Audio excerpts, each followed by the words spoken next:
who are here, thanks for joining us. I'm Sbejorn Odegardi. I've been in the Outlands here for about 7 months. So I haven't had a chance.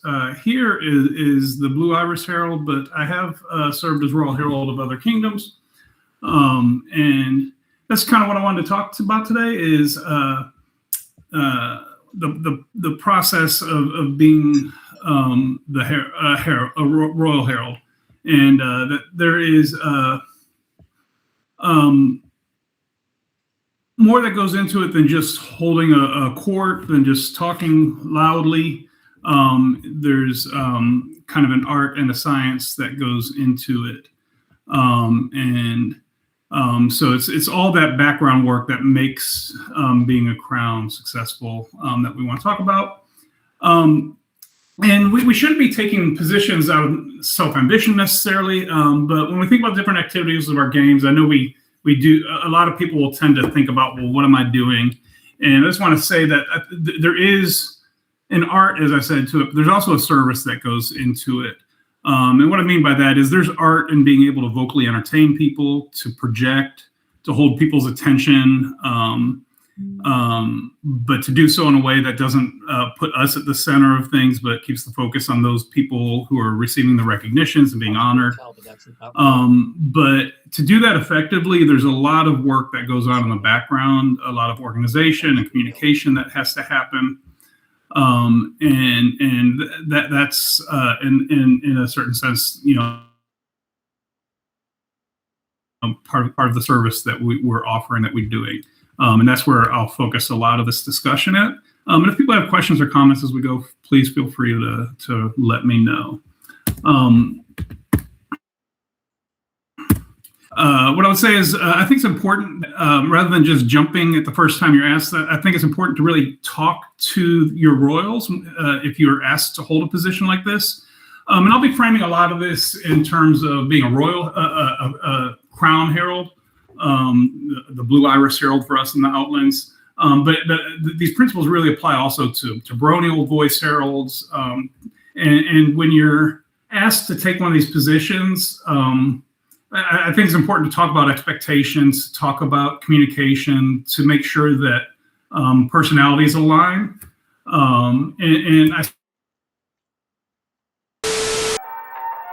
Sbejorn, you're breaking up. You froze.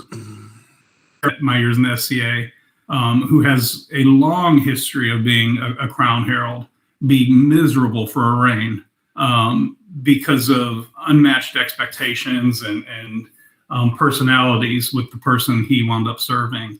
And not everyone is a fit for everyone else. And it's important to know what's... I'll turn my video off and hopefully that'll help. And I'm sorry about any problems. What I was trying to talk about is that it's important to have a discussion with the people who you're going to serve, to make sure your expectations meet well, to make sure that you understand each other's communication styles, to understand expectations. I have seen someone who's ever known, who is an incredible person, has been a herald for many crowns, be absolutely miserable for the 9 months he was in service to somebody, because it was unmatched personalities, there were unmatched expectations, just different that you make sure you understand what roles everyone's taking on, and how you're going to communicate, and that your personalities are going to be able to mesh, because doing this, especially as a crown herald, is a very involved, time-consuming thing. You're going to be really involved for 6 to 9 months with these people, and you want to make sure that you're aligned with each other. With that said, just a simple thing. If you want to be a great royal herald, and again, this could be for a crown or for a baron, help your royal live their dream. Find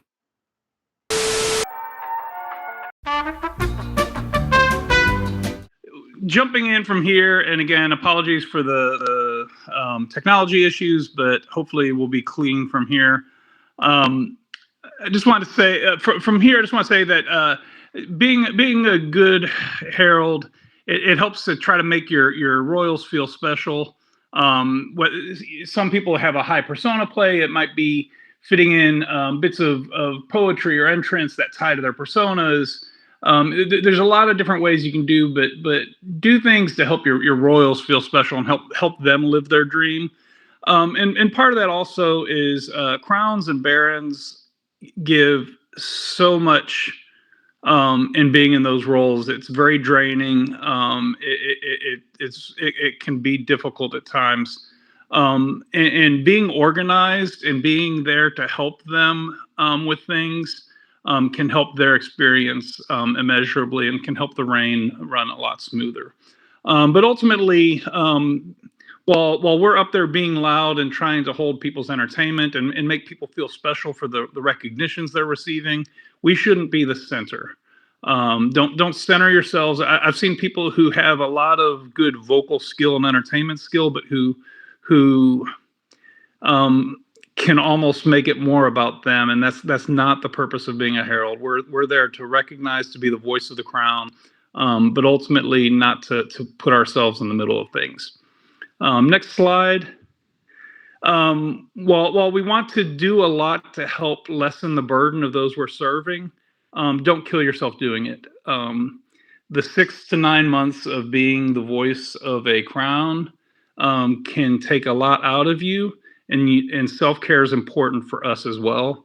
You don't have to be at every event. Coordinate with others who can help do things. Delegate tasks that can be delegated. And make sure you're making time for yourself, so that we don't burn out. Burnout's a real thing in service in the society, and the jobs can be done well while also caring for ourselves. So just bear that in mind. Next slide. But as I was trying to say, organization is really going to be the key to sanity, both yours and the crown you're serving, or the baron you're serving.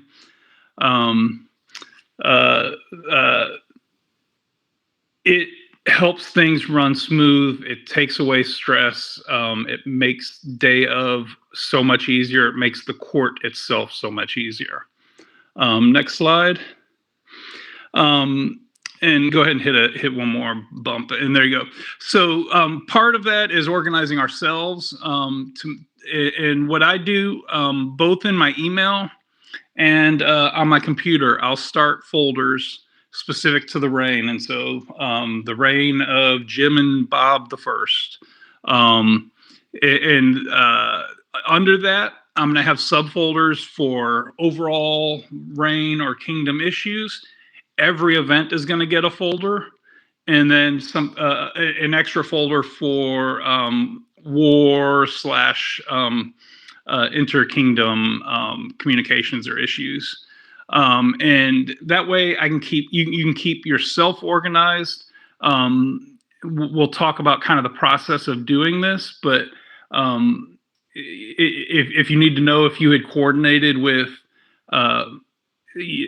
someone whose elevation's coming up, with the local herald or baron, if you need to reach out to them, you save those things in that event, and it makes it a lot easier to find what you need. As you start preparing the documents for running courts, you save them into those folders.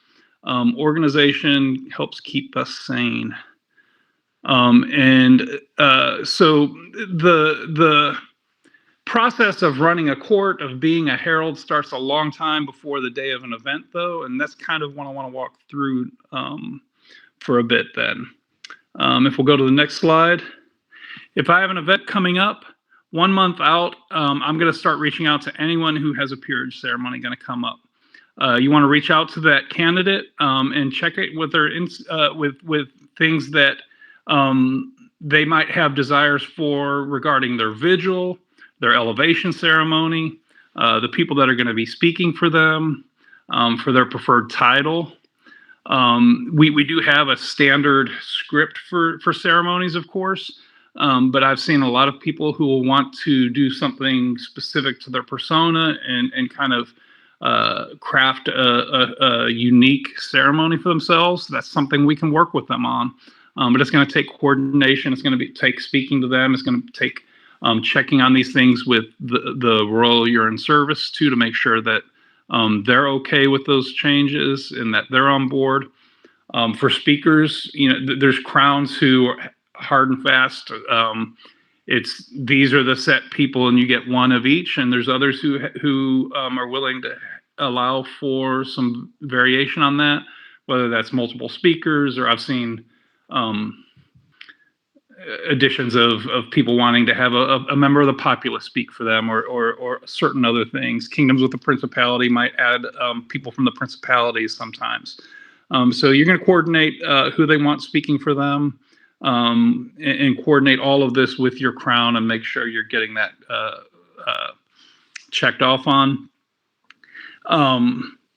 Depending on if there's a head of household who does these things, you may also at this point want to reach out to the event steward or the royal coordinator for the event regarding the space and needs the royals have for the event, and any extra or special events that are happening there, to make sure that things are set up for your royals' needs on the day of. Next slide. Then once we're about 2 weeks out, you by this point, you want to make sure you have any peerage scripts finalized and approved, ready to go. You don't want to be messing around with that last minute. Verify with your crown or whoever your royal is the plans for the day. Are they going to hold a morning court? Are there unique or out of standard needs that we need to make sure we're prepared to call into court? This might be such as right after a coronation. For the next couple events, you might still be asking people to come forward and take oaths if they wish, or if they need to. Other things that may need to be fit in. Make sure what those plans are. Ideally, I highly recommend you come to an agreement with your royals that 2 weeks out you have a draft list of the awards they're intending to give.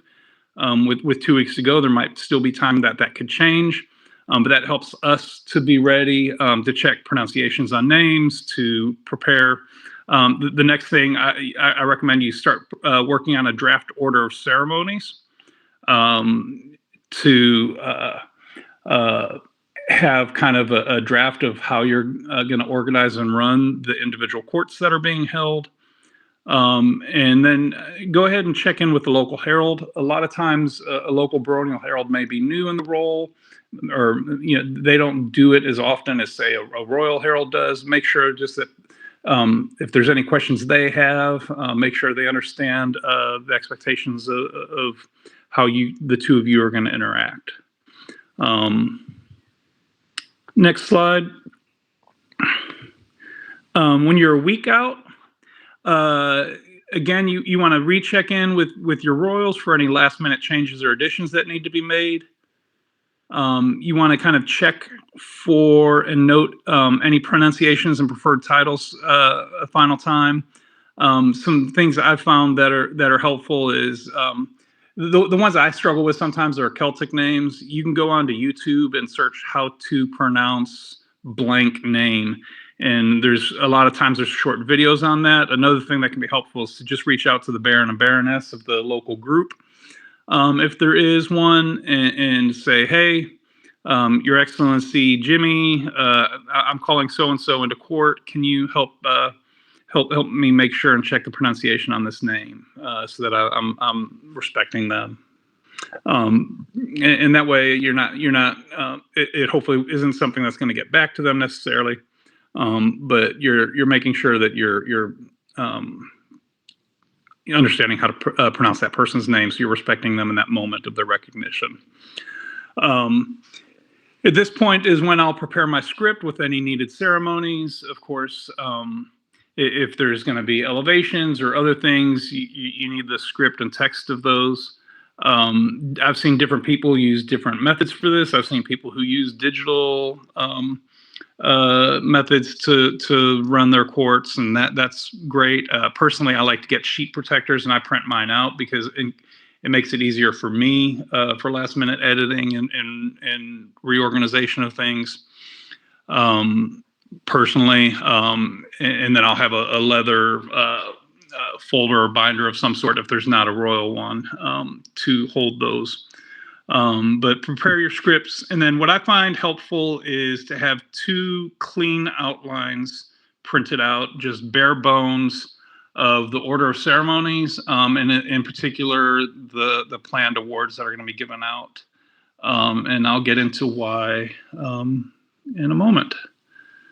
Next slide. When it comes to the day of the event, you're going to want to get there early and check in with the local herald again. Discuss each other's roles, the needs. I should say roles, not royals. But talk about how you're going to you make sure that the person understands how we're going to open and close the various courts, the order of things that are going to happen. Make sure you're each understanding how you're going to throw the pass court to each other so that things run smoothly. There should ideally be someone who is in charge of regalia so that we're not having to manage that because we're managing a lot of other things. Check in with that person. And that's where I say have that clean outline. I'm going to give that clean outline to the person in charge of regalia. And this is going to help with the court reporting afterwards, because when we're running a court, if you have the person in charge of the regalia can just check off everything that's being given, because there's going to be those awards where we call and that person's not there. It makes it a lot easier if you have just one sheet you can look at to do your court report afterwards, where it's got the names checked off. Oh, these 3 are crossed out because they didn't get given. Because these people weren't here. So it makes, for me, that makes the work afterwards a lot easier. Personally, again, this might be something that a head of household can do, but I personally, as a royal herald, I like to arrive early, definitely before my royals are going to be on site, and ask about the royal rooms, find where they're at, make sure things are set for their needs. And then be there ready to help unload and get set up for the day, so that, again, you're helping things run smoother for them as we're in service to them. Throughout the day, I'm going to help try to make sure things are running on time. I'm going to be checking in with everybody. If there's champions events that are being held, we want to make sure we're noting who those champions are and who needs to be called into court. Make sure you have all of those names down.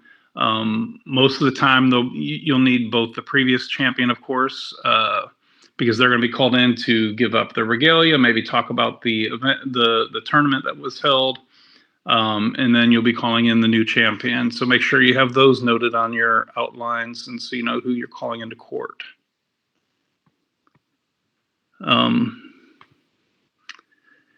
This is one that I find is really important, and not all royals are great at doing this, but for me, this is something when I'm talking to someone I'm going to be in service of that I stress is something I need from them. And that's as much as possible, as much as is within our power, understanding that events can sometimes be crazy and hectic, and there might not be able to exactly happen as intended, but an hour before court, have a check-in with your royal. This gives time to go through a final run through of what we're doing in the ceremony, to verify who the champions are, to double check any awards. Maybe we already know that a few people aren't there, so we can go ahead and take them out, and not worry about calling them. Maybe there's new awards that have been given because of things that have happened during the day. We want to make sure we have all of that so that we're ready in the moment. Check for any special people that the royals need called in for any reason. And also, if there's going to be writs, this is a time to talk to your royals about how they want to handle that. Of course, the standard is to call the order in, and of course you get the is your order complete moment, but I've also seen royals who like to surprise certain people sometimes, so they might call the person in first and talk to them for a moment before they turn to you to call the order in. And so just make sure how they want to handle those moments, so that we're all on the same page and same understanding of how we're going to do these things. And that gets you, that final check-in should make sure you and your royals are both ready to go, and then it's court time, it's go time. And of course, I said it earlier, we shouldn't center ourselves or in what we're doing. We are trying to help honor these people who are being recognized. Don't take ourselves too seriously. Everyone's going to make a mistake. We're going to trip over a name. We're going to say something wrong. Maybe say something wrong 6 times in a row. It's happened to me at a Penzic court. It happens. Don't take yourself seriously. Have a sense of humor and laugh at it. Project from the diaphragm. Be loud, but don't kill your vocal cords. And when we are performing the courts, don't just have that high end projection all the time. That becomes monotone, and again, that makes it harder for people to follow or be engaged. Vary the tone and pitch. Stress the important parts. It makes it more the auditory experience more interesting and more pleasant, and have fun with it. Any questions, comments, thoughts, discussions? I see a hand.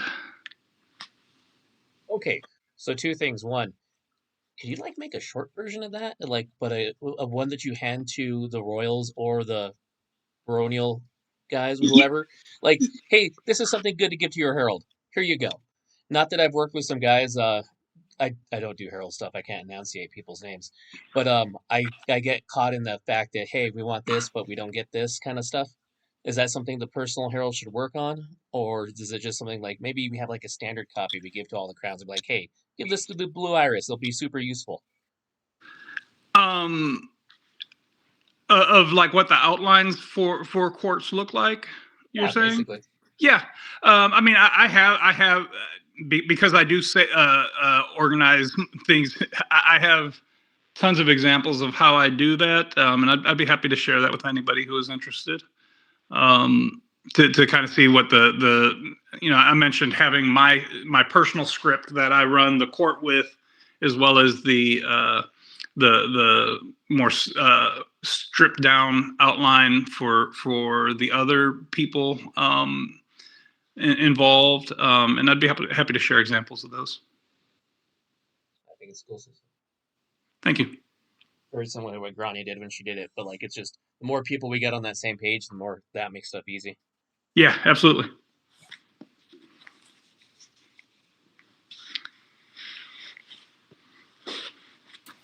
I have a question which is maybe slightly out of the scope of the class, but you're the Royal Herald, and you've got people who are interested in learning court heraldry. How can you incorporate them into the process? That's a great question. I would literally have them walk through a day with me, and I would work with them ahead of time as well. And that's actually what how I was kind of brought into this. I was known for having skill as a herald. I did a lot of processions and some local heraldry. But when I was stepping into my first time as a royal herald, I was real anxious about the difference and making that step. And the Royal Herald of Ansuar at the time said, "Come along with me," and he showed me his processes. And on the day of, I walked through him with everything, and he would hand. You can hand them some of those things to read so that they can also be participating and sharing in the work. It's kind of any of my teaching is kind of based on I do, we do, you do. And so they see you doing the thing, they see your process, then you do the thing together and you share in the process, and then you're there to observe while they're doing the process. And so there's a slow change of responsibility from you to them. Like I said, that's a process I use for teaching and anywhere and anything, but that's also how I would bring along a new herald. You're interested in doing this thing, come along with me, see my process, then we're going to share in that process, and then I'm going to observe you doing the thing yourself. Cool. I like that. Thanks. I'd encourage anybody who's interested to not be afraid to take a shot. If you're not sure if this is your thing, approach someone who's in the role and ask them if they'll help teach you. And like I said, that's the best way to learn, is to be shoulder to shoulder with somebody. But it's a lot of fun. There is a lot of work that goes into it. But anyone who knows me well knows that I'm extremely passionate about rapier, about playing with swords. But it's a close call whether I prefer that or being a Royal Herald. It can be a lot of fun. It can be very rewarding. And yeah, don't be afraid to give it a try. I just want to throw in a thought. This is Balthazar. Thinking about some of the ceremony stuff that was being talked about before. Remember, here, hopefully, Gimlet Herald can be a large part of that. Things like that. There are other people who have jobs, who should be doing things.